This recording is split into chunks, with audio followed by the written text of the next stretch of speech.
Hello and a warm welcome to Africa Focus, our special Africa program news right here on Switch TV, Kenya's #1 youth television channel. Here in Nairobi, Kenya's capital, my name is Terotich Bernadette. Our sign language interpreter today is Miss Tracy Dorcas. Now here are the stories that are making headlines. E-learning program introduced by the government in a bid to keep the school calendar going is yet to benefit learners from remote areas. A Tunisian NGO has set up a food bank that dispenses aid by text message. Now let's get right ahead and take a look at the stories making headlines around the continent.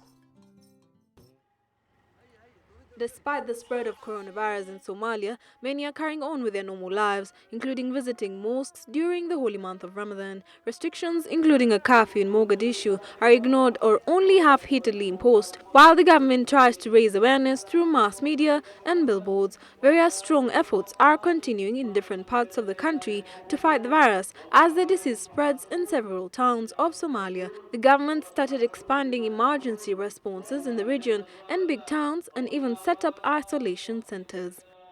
Carrefour has launched a month-long donation campaign in partnership with the Kenya Red Cross to assist communities in need with donations. The donation will consist of a maize meal, rice, sugar, cooking oil and other food items, targeting needy families neighboring Carrefour stores. The distribution of these donations will be done through the Kenya COVID-19 Emergency Response Fund. The Kenya Red Cross has been at the forefront in collecting and distributing food essentials during this time, and together with Carrefour's reach to a large customer base, this partnership will be a positive catalyst to rally the nation together to support those in need. Now we're going to start with education right here in our country, Kenya. Despite the government postponing the reopening dates for schools to a later date and the formation of a 9-member COVID-19 Education Response Committee to advise the post-COVID-19 recovery strategy, the e-learning program introduced by the government in a bid to keep the school calendar going is yet to benefit learners from remote areas. The following report shows the situation of learners from a remote village in Narok County. Let's take a look. In Esupetai village, Narok South constituency, Esther Gulet, a Form 4 student with no access to a smartphone, radio, television, computer or even the internet, says she worries for her performance as KCSE exams approach. Her sentiments are shared by Angel Kulet and echoed by many other learners across the country in similar conditions. Sisi tunasomanga tu nyumbani, tumepewa assignment shule, ndio tunasomanga tu. Hatunanga hizo zingine za hizo ma technology yenye tunatumia. Tuna survive tu na kusoma vitabu na kurevise.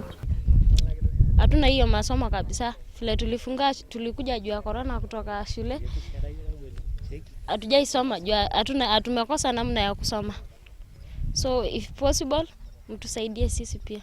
To ease the situation, Eric Montet, a local artist, is amongst a group of well-wishers educating their community on COVID-19, since many lack access to social media and broadcast platforms, with most learners here missing out on digital learning and are thus disadvantaged compared to learners in urban areas. Na itakuwa ni vigumu sana hao watoto wetu wa Masailand kukompiti na wale watoto wengine ambao wako kule matown, wanaona maruninga, wanafuatilia masomo pale, na wao itakuwa vigumu kwa sababu basi wao pia wanahitaji ile digital learning.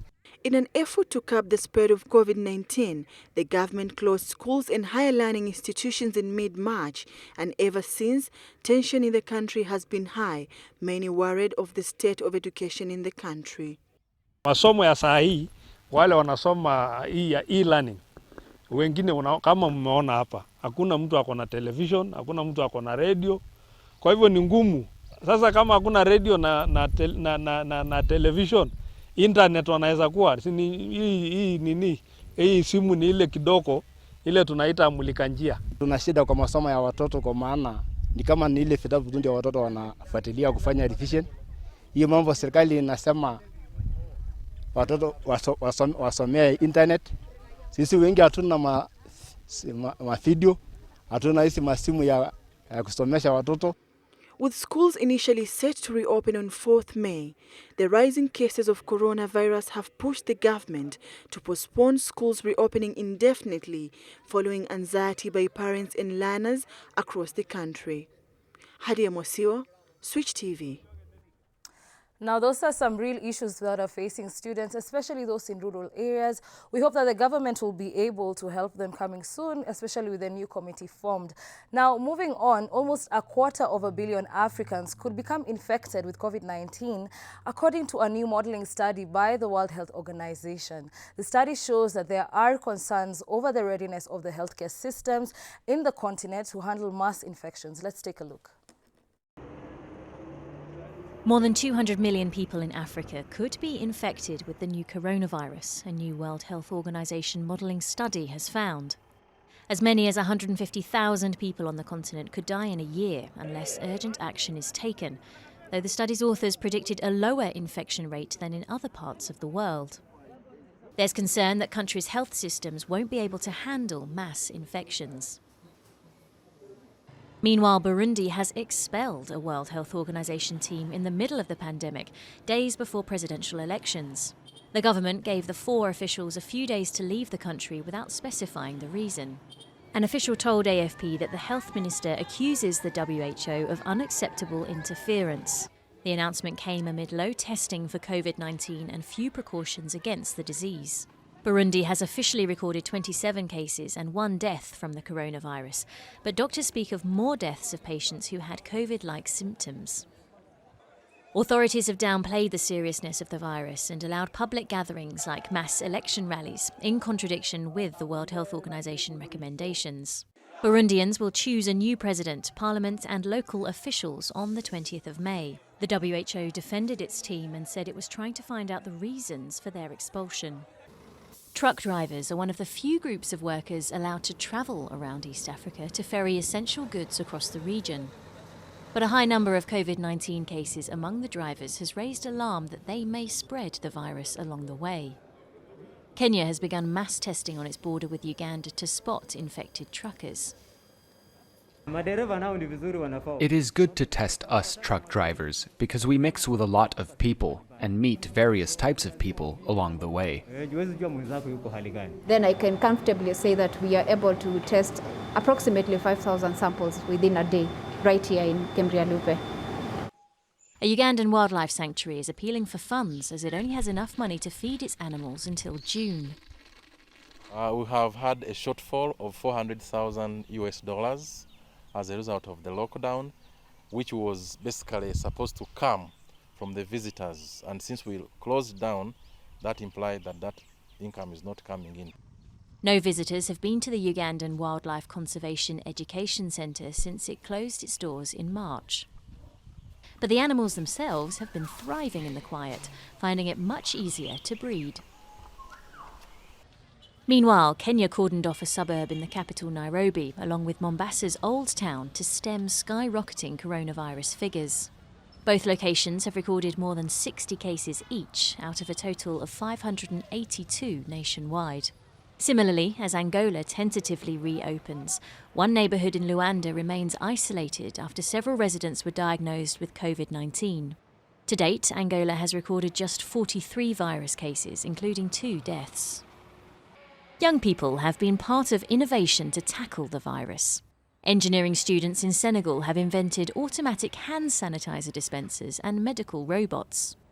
From their engineering school in Dakar, they've turned their technical skills toward easing pressure on wards, and they're already in talks with hospitals. We realized that in Senegal, at least in developing countries, medical equipment to protect health workers was limited.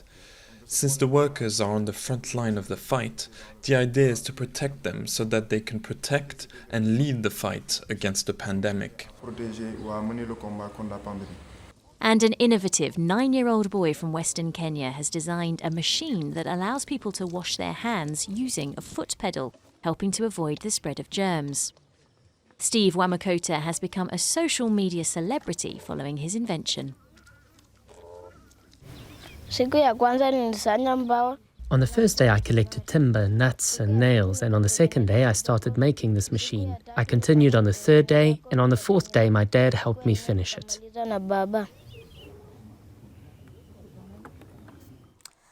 Now, moving to the north of Africa, a Tunisian NGO has set up a food bank that dispenses aid by text message to some nearby 300 needy families rendered more vulnerable because of the coronavirus pandemic. Let's take a look. A Tunisian NGO has set up a food bank that dispenses aid by text message to some 300 needy families rendered more vulnerable because of the coronavirus pandemic. The initiative, which had been long in the making, was finally launched at the end of April to coincide with the start of the holy Muslim fasting month of Ramadan. It targets families who have lost jobs because of the lockdown imposed by Tunisia to contain the spread of the virus.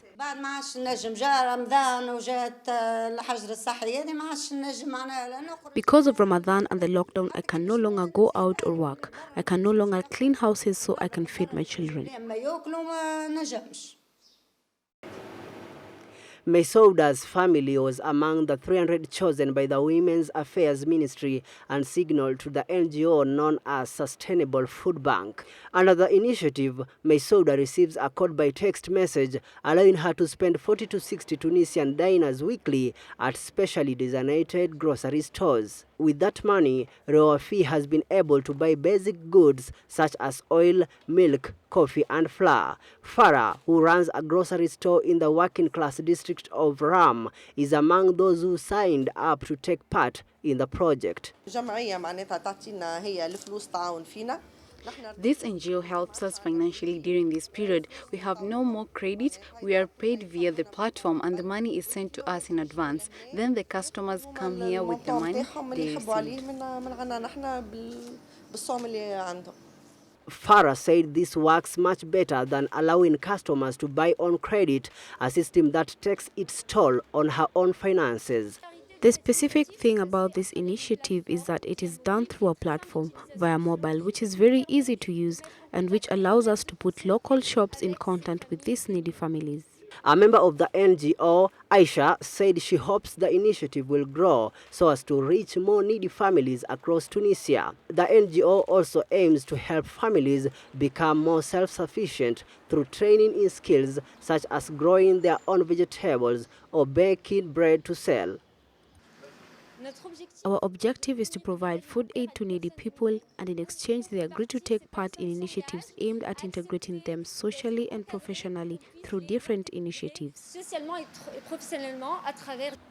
Even before the virus outbreak, Tunisia has been struggling with economic and social hardship that has worsened since the country went into lockdown to battle the pandemic. The government estimated that 2 million of Tunisia's 11.5 million population were in need of financial assistance during that time. Now continue interacting with us free of charge using our SMS line 22999, our social media handles at Switch TV Kenya. Give us your 2 cents about the show. We're going to take a short break for now. However, coming up after the break, an app creating immense possibilities for better communication during COVID-19.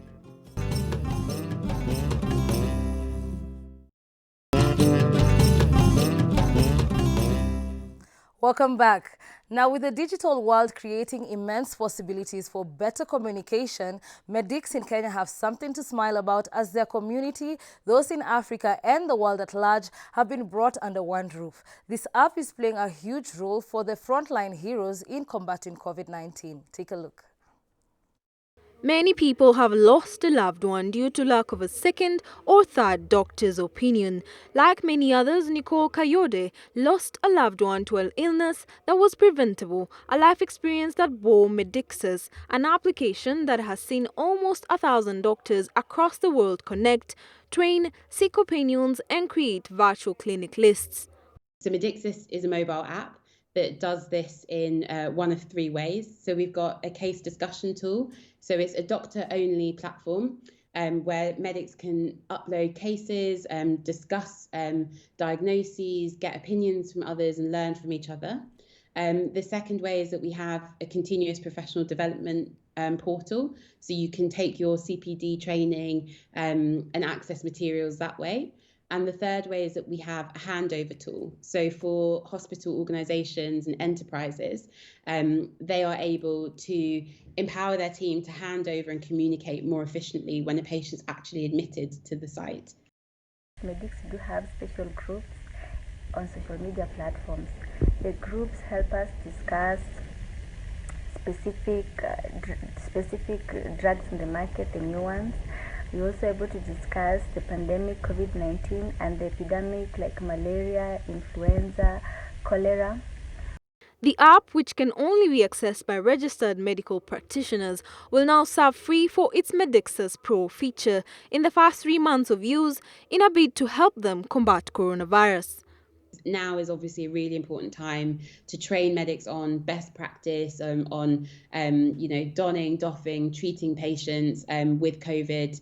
CPD is continuous professional development, and what it is that all medics have to undertake it. But sometimes it can be hard to find the right places to access that knowledge, or find the courses. And you want to find something specific maybe. So through the app, you can, if you have access to this side of it, medics are able to access training. So it could be a video, a podcast, a presentation they can download. So we basically have all the resources in the app. And we allow healthcare organisations, facilities to upload their training. So it means that not all of your medics have to travel to Nairobi, because sometimes that's not always possible. So you can deliver the training remotely, and they can use their phone to access it on the go. Bringing medics together through webinar series, the platform looks towards connecting doctors from across the world for exchange programs, which would eventually enhance their capability to combat COVID-19. Joki Mary to Switch TV. Moving on to the west of Africa, Senegalese engineering students are throwing themselves at the West African state's growing coronavirus problem with inventions such as automatic sanitizer dispensers and medical robots. One example is a small robot dubbed Dr. Car, which will be able to measure patients' blood pressure and temperature, according to students from Dakar's Eliko Superior Polytechnique. The university is considered one of West Africa's best for engineering and technology and is highly selective, with 28 nationalities represented among its 4,000 students. Je vous souhaite une très bonne récupération.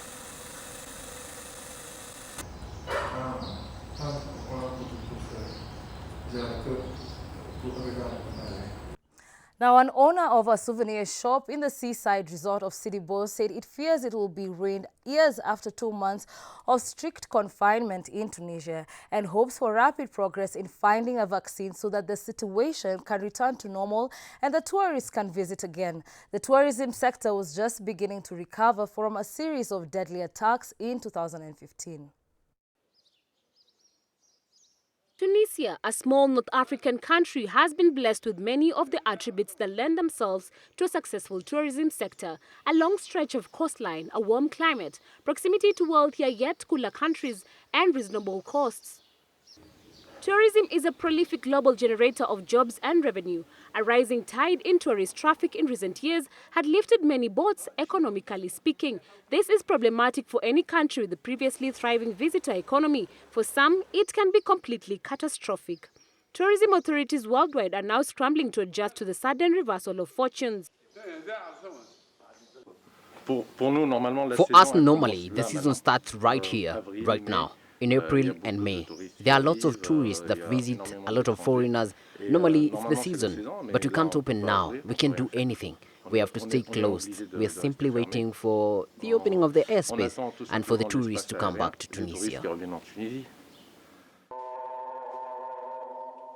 The crisis will test the mettle of the newly formed government and strain its physical resources. For its part, the government has announced a first batch of support measures for tourism, including guarantees for short-term loans to cover operating expenses of tourism companies. Additionally, tax and social contribution payments have been deferred for 3 months. Water, electricity and phone services are protected from being cut off for 2 months. And tax and cast-on debts have been rescheduled for 7 years. There is also the possibility of VAT refunds with within a maximum period of 1 month. Effectivement, en Tunisie, In Tunisia, we are stuck with COVID-19. That's because the airspace isn't open yet. We are also dependent on foreign countries like European countries, the United States and such. If we don't receive tourists or if the airspace doesn't open, we will be forced to have the same situation as today. As far as I'm concerned, as of today, the year 2020 is ruined for us because tourists are not going to come back immediately after COVID-19. So we have to wait. Suite au Covid-19. Donc on est obligé d'attendre, More far-reaching measures will be needed in order to safeguard the sector for the long term. These long-term goals include streamlining investment procedures, encouraging public-private partnerships, diversifying Tunisia's tourism offerings, strengthening worker skills and qualifications, and attracting more international hotel brands. Now, the World Health Organization urges countries to invest in getting their healthcare systems fit to fight the next pandemic rather than scrambling around in panic when it hits. WHO Chief Tedros Adhanom said investing now would save lives later as the death toll from COVID-19 surged past 250,000. Tedros said that the world spends $7.5 trillion on healthcare each year, almost 10% of the global gross domestic product. But investing in preparation for emergency pathogens had been ignored for far too long. As we work on responding to this pandemic, we must also work harder to prepare for the next one. Now is an opportunity to lay the foundations for resilient health systems around the world, which has been ignored for long. And there is discussion with our counterparts in China for a further mission, which would be more academic in focus and really focus on looking at what happened at the beginning in terms of the exposures with different animals, so that we can look to have an approach to find the zoonotic source. So that is something that we are working on right now with our counterparts in China, and we have offered support to do that, and we will look forward for that happening. Well, that's all for now on Africa Focus, but keep the conversation going on our social media platforms at Switch TV Kenya on Twitter and on Facebook. Send your SMSs to 22999 free of charge. A big thank you for watching. My name is Cherotich Bernadette. Our sign language interpreter has been Miss Tracy Dorcas. A kind reminder to you to keep maintaining high standards of hygiene, stay at home when you can, and save lives. See you again next time, but for now, it's goodbye.